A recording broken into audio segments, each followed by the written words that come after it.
Hali ya taharuki imeibuka Mbagala za KM jijini Dar es Salaam baada ya magari mawili aina ya Fuso kuchomwa moto kutokana na mvutano wa mgogoro wa jengo la ghorofa takribani 8 ambao umetokea hii leo.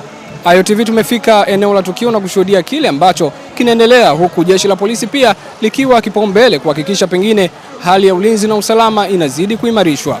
Hapa tumezungumza na mmoja kati ya mpangaji katika jengo hilo na kutuelezea sababu nini hasa cha kisa na mkasa. Mimi natumika Ndaba na hizi ni ripoti zaidi. Naitwa Bakari Isa Msambi.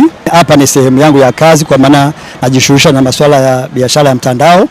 Wakati nikiwa nyumbani nilipigiwa simu na watu jirani hapa, wakanieleza kwamba kuna tatizo limetokea hapa na watu wako wanashusha vitu, mabouncer wamekuja wanashusha vitu na nini. Kwa hiyo wakaniambia mpaka wanashusha mpaka kwenye sehemu yangu ambayo ndio ilikuwa ofisi yangu, vitu vinashushwa vinapokea kwenye gari. Sasa wakati najiandaa kutoka nikapigiwa simu kwamba naambiwa gari ziko zinawaka moto na vitu vyangu vimeungulia pia huko ndani hivi ambavyo vilivyokuwepo. Na pengine kuna mgogoro ulikuwa umetokea ama kulikuwa na jambo gani hadi kufikia hatua hii?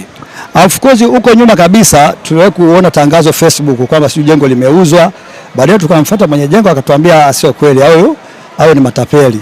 Kwa hiyo tukakaa, baada ya nafikiri kama 2025 mwanzoni wakaja mabouncer wakaja kama na barua ya kusema kwamba hapa mtakiwa mtoke. Kwa hiyo zile barua mwenye jengo akasema no, sio zenyewe. Hii issue ikafika paka kwa mkuu wa wilaya, tukaambiwa, tukasikia kwamba mwenye jengo akatuambia kwamba nyie endeleeni kukaa hapo wala hakuna shida yoyote kwa sababu mna mikataba ambayo mko hapo. Kwa hiyo tukaambia basi sawa, sisi tukaendelea kubaki. Ndio maana hata hao wakitakiwa waje kwangu alafu mimi ndio niwape taarifa, lakini kama wanakuja tu wenyewe hivyo ujue hapo kuna shida. Kwa hiyo season 1 ikapita, mabouncer wakashusha vitu na nini, lakini baadaye wakavirudisha juu. Kwa hiyo leo ndo ghafla sasa from nowhere hatujui, ndio mimi napigwa taarifa na ikawa ni vurugu kubwa mpaka imetokea hicho ambacho mnakiona. Na wewe ulikuwa na mali gani ambazo ziliingizwa katika gari ambalo limechomwa moto? Okay, nilikuwa na viti vyangu, kulikuwa kuna kabati, nimewekea maboksi ambayo yalikuwa empty, lakini pia kuna product za wateja wangu ambao nilikuwa nimeshazi purchase kutoka kule makao makuu na kuzifunga ili asubuhi nizipeleke kule zikasafirishwe. Unaona, sasa hizo zote zimechukuliwa na zimeweza kupakiwa kwenye gari na gari zimechoma moto. Hata waliochoma hata mimi siwafahamu, nimekuta gari tayari zinaungua. Kwa majina naitwa Proscovius Mgisha. Nimepigiwa simu na sekretari wangu, ananiambia bana, hapa kuna changamoto, vitu vyetu vinabebwa vinatuwekwa nje. Kwa hiyo changamoto nikawaza kuna shida gani? Ninafika nakuta vitu vyangu vyote vimetolewa nje na sio vya kwangu peke yangu, kwa maana ya watu wote walioko kwenye hili jengo vimetolewa nje.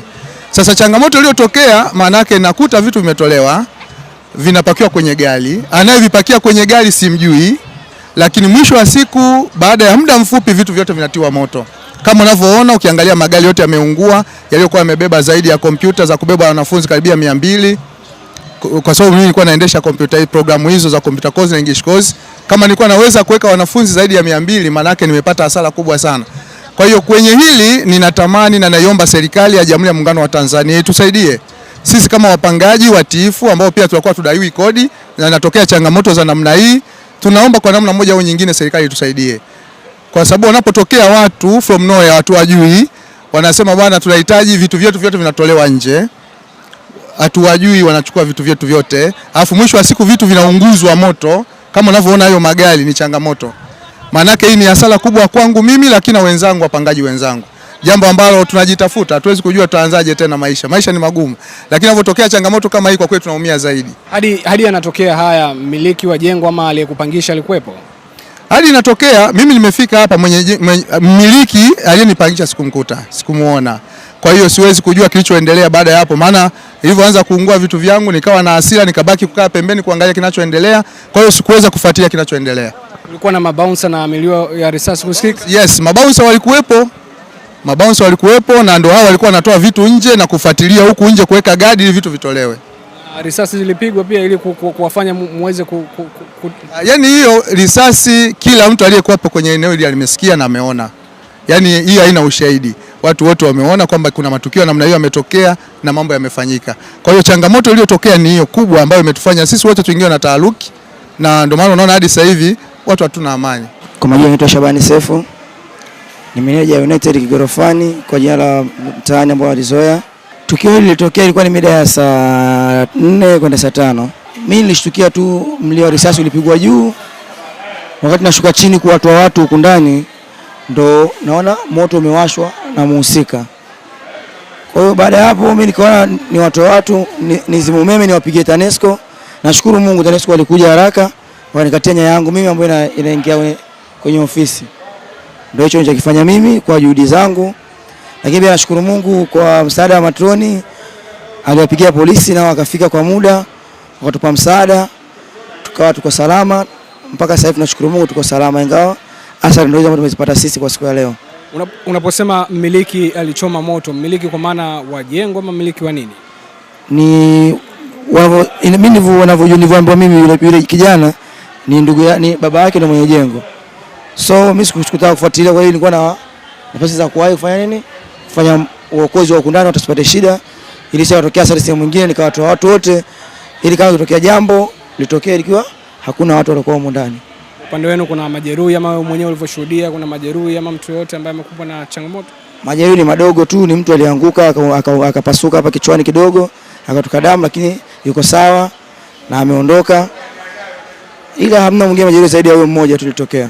Baada ya ile mshtuko alikataka kukimbia akajigonga, ndio hiyo katokea. Na aliyetenda tukio la kuchoma magari moto ni huyo mmiliki ama kwaje? Sijui kama ni mmiliki na ambaye ni mtoto wa mmiliki. Kwa hiyo alikuwa na chomo cha moto, anajua wanaomiliki silaha, ndio maana akapiga juu atokana wana wasiwasi. Ndio akachukua petroli akawasha moto. Kwa hiyo magari yalikuwa 4, mawili yameondoka, ya mawili mengine ndo hayakuwahi kuondoka. Kwa mimi mjomba naitwa Kibengo Ismaili, ni mkazi wa Chanika. Mimi najishughulisha na banda langu hapo la viatu. Mimi mjomba nimekishuhudia mdoo, mimi nimesikia makelele naona mioshi nafuka juu nikaja kuangalia hapa. Hicho ndo nilichofika nikashuhudia polisi wanakimbiza watu. Basi hicho ndo nilichokikuta mjomba. Pengine ulijua changamoto ni nini mpaka imesababisha hivyo? Kwa changamoto kwa watu jinsi wanavyosema kwa wanavyosikia maneno wa raia walosimama hapa. Kwa wanavyosema sio na alowasha moto ndo bosi, sio alikuwa anawadai wanaoama. Wenye hizo mali ndo alikuwa anawadai. Ndo wakawasha moto.